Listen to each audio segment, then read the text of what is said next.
ദക്ഷിണേന്ത്യയിൽ നിന്ന് രണ്ടുപേർ നേർക്കുനേർ മത്സരിച്ച ഒരു തെരഞ്ഞെടുപ്പാണ്. ഒരു പ്രാദേശിക വികാരം ഉണർത്തി പരമാവധി ഭിന്നിപ്പുണ്ടാക്കി നേട്ടമുണ്ടാക്കാൻ പ്രതിപക്ഷം ശ്രമിച്ചു എന്നുള്ളൊരു ആരോപണം BJPയുടെ ഭാഗത്തു നിന്ന് വരുന്നത്. അല്ല, പ്രതിപക്ഷത്തിന് ആരെയാണ് ഫീൽഡ് ചെയ്യണമെന്നുള്ളത് പ്രതിപക്ഷത്തിൻ്റെ രാഷ്ട്രീയ തീരുമാനമാണല്ലോ. അത് പ്രതിപക്ഷത്തിന് ആ അവകാശം വിട്ടുതരുന്നതാണ് അവർക്ക് നല്ലത്. എല്ലായിടത്തും ഓപ്പറേഷൻ ലോട്ടസാണ് അവരുടെ പരിപാടി. അപ്പോൾ എല്ലാ തിരഞ്ഞെടുപ്പുകളിലും എന്ന പോലെ ഇതിലും അത്തരം കാര്യങ്ങൾ, അത്തരം ആസൂത്രണങ്ങളാണ് അവർ നടത്തുന്നത്. പക്ഷേ ജനാധിപത്യത്തിൻ്റെ ഒരു വിജയമുണ്ടാകും, ജനാധിപത്യം എന്ന നിലയിൽ ജനാധിപത്യത്തിൻ്റെ ഒരു കരുത്ത് പ്രകടിപ്പിക്കാൻ ഞങ്ങൾക്ക് കഴിയും എന്നുള്ളതാണ് ഇന്ത്യ സഖ്യത്തിലെ, ഇന്ത്യ ബ്ലോക്കിൽപ്പെട്ട എല്ലാവരുടെയും ഒരു നല്ല ആത്മവിശ്വാസം. അത് അർത്ഥത്തിൽ തന്നെ പോകും. പക്ഷേ പുതിയ ഉപരാഷ്ട്രപതിയുടെ തിരഞ്ഞെടുപ്പ് പ്രൊസീഡിങ്സ് നടന്നുകൊണ്ടിരിക്കുകയാണ്. പുതിയ ഉപരാഷ്ട്രപതി തിരഞ്ഞെടുപ്പ് ഫലം വരുന്നതിന് മുമ്പെങ്കിലും പഴയ ഉപരാഷ്ട്രപതിക്ക് എന്താണ് സംഭവിച്ചതെന്ന് വിശദമാക്കാൻ BJP കേന്ദ്രങ്ങൾ തയ്യാറാകണം, കേന്ദ്ര സർക്കാർ തയ്യാറാകണം.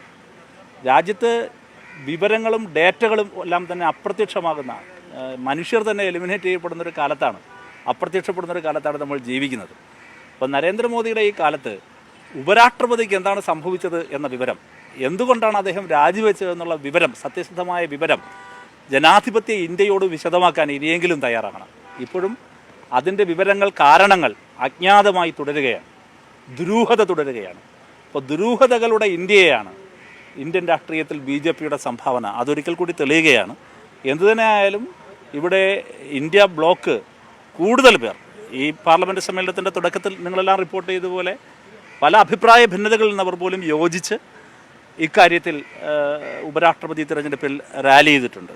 അതിനെ ഭിന്നിപ്പിക്കാനാണ് എതിരാളികൾ ശ്രമിച്ചുകൊണ്ടിരിക്കുന്നത്. ഏതായാലും ആ അർത്ഥത്തിൽ ഇതുവരെ പരിശോധിക്കുമ്പോൾ ജനാധിപത്യത്തിൻ്റെ ഒരു കരുത്ത് പ്രകടിപ്പിക്കാൻ കഴിയും എന്ന് തന്നെയാണ് ഞങ്ങളെല്ലാവരും ആത്മാർത്ഥമായി പ്രതീക്ഷിക്കുന്നത്. ഓപ്പറേഷൻ താമര എന്ന് പറഞ്ഞതുകൊണ്ട് ചോദിക്കാൻ, അപ്പം അത്തരത്തിലുള്ള ഓഫറുകളൊക്കെ പ്രതിപക്ഷ എംപിമാർക്ക് ഓപ്പറേഷൻ ലോട്ടസിൻ്റെ വലിയ വാർത്തകളാണല്ലോ കഴിഞ്ഞ ദിവസങ്ങളിൽ. അതാണല്ലോ BJP ആത്മവിശ്വാസം പറയുന്നത്. എതിരാളികളെ ചോർത്താൻ പറ്റുമോ, അല്ലെങ്കിൽ അങ്ങനെയുള്ളവരെ പ്രകോപിപ്പിക്കാൻ പറ്റുമോ? മന്ത്രിമാരെ തന്നെ നരേന്ദ്രമോദിയും അമിത്ഷായും വിന്യസിച്ചിരിക്കുന്നു എന്നാണ് ഡൽഹിയിൽ നിന്ന് നിങ്ങളും ഞാനുമെല്ലാം കേൾക്കുന്ന വാർത്തകൾ. അപ്പോൾ അതാണ് ഞാൻ പറഞ്ഞത്. അതിന് ജനാധിപത്യത്തെ എപ്പോഴും അങ്ങനെയാണ് അവർ കാണുന്നത്.